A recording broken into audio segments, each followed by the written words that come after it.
What's going on, everyone? So let's talk about some complicated stuff.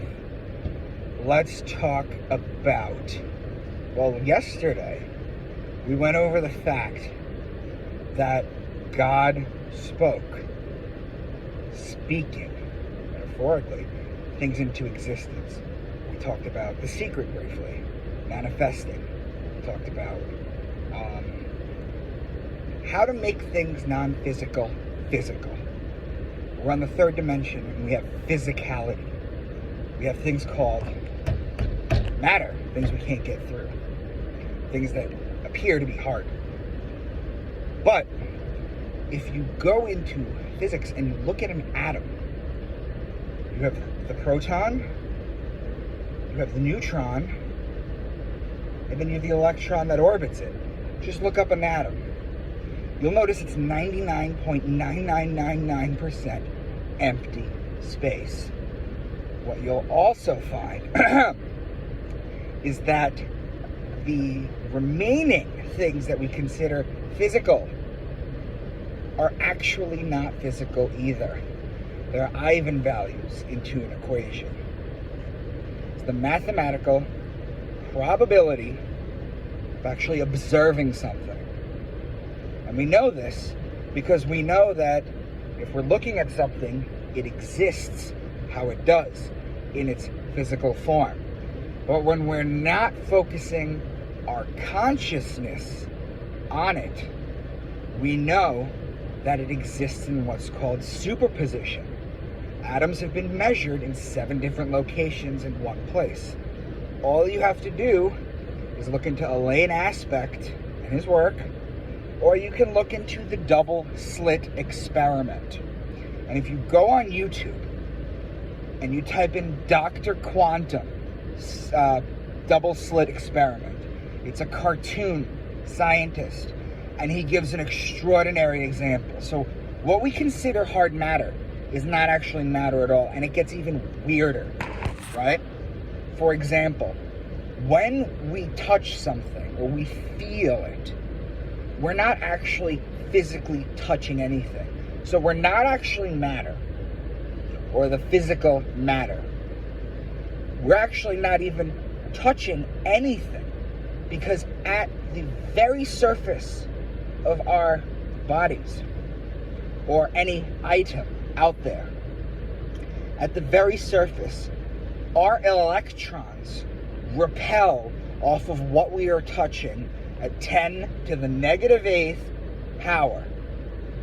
You never physically touch anything. When I'm sitting in this chair in my car, I am literally levitated over it at 10 to the negative 8th power.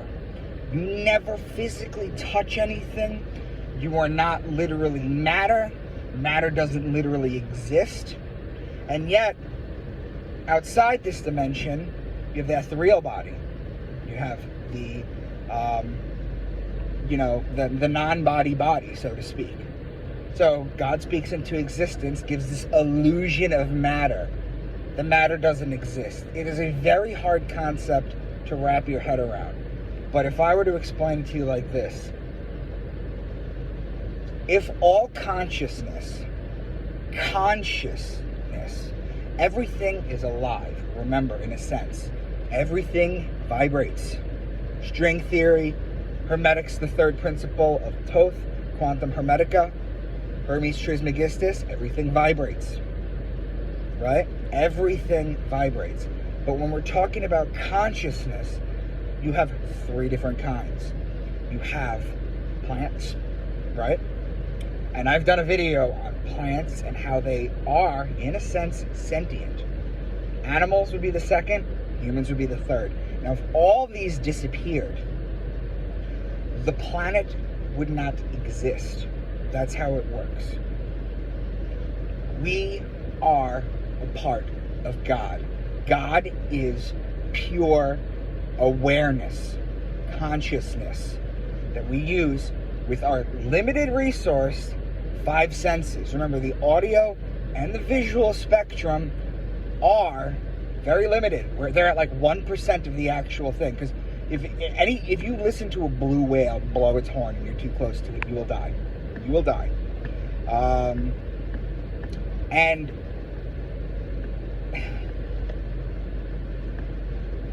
just the idea of being an atheist materialist is such a lazy way to live. You're not getting it. And the problem is that most scientists, the people we look to and trust, the academics, academia, the PhDs, they think they're so smart. But in reality, they're not. Because remember what I always tell you guys. I say the people that change the world and the people who have the most interesting takes and understanding on things, they all of them are self-taught. All. So, some things to think about.